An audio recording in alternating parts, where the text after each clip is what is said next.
Man, I sure love my youth. I'm so glad, son. Hey, Dad, I think I want to be a doctor. Oh, God! You killed my son! How to pass a driver's test. Now I know what you might be thinking. How can this possibly help me? Well, to show you how, I have Joe here.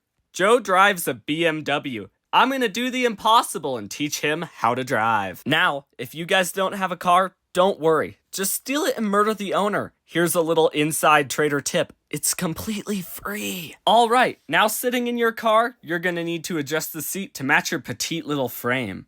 Personally, I like to lay fully down.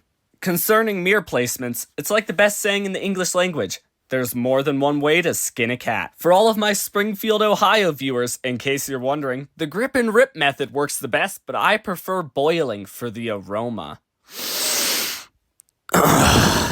Now that you're comfortable in your multi-ton metal torpedo, it's time to start up the vehicle. But oh no, you forgot your keys. Well, don't worry, you silly goose, because you can hotwire. Now, when beginning to hotwire, there are two methods. First, you could gingerly unscrew the bottom of the ignition.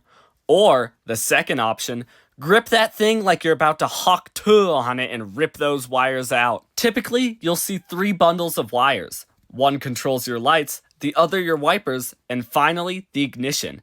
The ignition is easy to identify by its common red color, although this rule isn't universal. Now you're going to need to fray these 2 wires, and twist and twist and twist until the engine gets all hot and bothered. In other words, turned on. What do you do now that the car's turned on? Well, I'm glad you asked. We're gonna need you to hit the accelerator. What's that pad, you ask? Unimportant! Just put 2 feet on one pedal to go 2 times faster. It's like double fisting the accelerator. For the next part, I'm gonna drop you onto a freeway for a stress-free driving environment. And for the sake of learning, I've placed a bomb in the back of your car that explodes if you go lower than 70 miles per hour, just like the movie Speed. Oh, young Keanu. Be mine. Landing onto the freeway, you're gonna need to use those mirrors you so carefully adjusted earlier.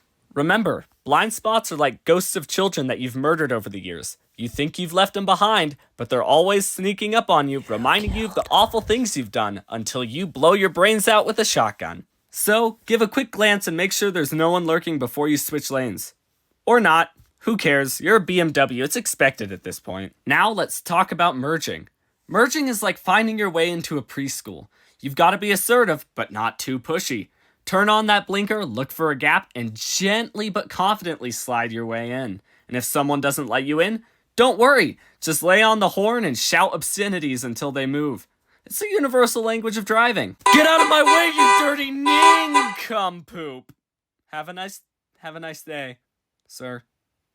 Sorry. Let's tackle speed. Now, most people will tell you to follow the speed limit, but that's just a bad recommendation. You see, you need to drive like you're always late to something important, preferably a funeral, hopefully not your own. But if you're still unsure, a good rule of thumb, if you can read the speed limit sign, you're probably going too slow. Now, let's practice some turns. You want to hit that turn signal at least 0.2 milliseconds before you start turning. Make sure it's confusing enough that no one around you knows what's going on. It's called keeping the element of surprise. It's like a game of Russian roulette for everyone around you. Will you turn? Will you keep going straight? Who knows? It's like trying to feel out if that baddie is really a 10 out of 10 or just one of your homeboys with makeup on. Now it's time to talk about roundabouts. These mystical circles of chaos are basically free-for-alls, and nobody knows how they work, except for the Brits, but their opinions stopped mattering in 1776.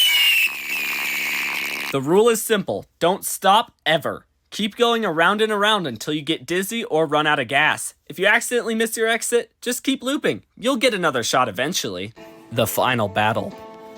The worst nightmare of every high school girl who drives a pickup truck when you know damn well they haven't gone outside to do physical activity. The same people who use crutches a little too long to get attention. The yappers who even after you close the door to your car, you can still hear them talking. That's right. The hardest thing for them all. It's literally just parking. The key to mastering this skill is to treat it like an art form. Forget conventional rules and embrace the freedom of expression. Is your car at an angle that would make even Picasso proud? Perfect. Are you taking up 2, maybe even 3 parking spaces? Now we're talking. It's not about fitting in, it's about standing out. And if someone dares to question your methods, well, clearly they just don't appreciate art. So go ahead and paint the space with them, creating a statement that says, Finally, when you're ready to stop, if you ever do, make sure to slam on your brakes like your life depends on it. Not because it actually does, but because you want to make sure everyone behind you is paying attention. You're not just driving, you're training others to be alert. Now get out there and make the road a more interesting place. And remember, if you're ever pulled over, reach really quickly to your side to grab your license. God forbid an acorn falls on your car.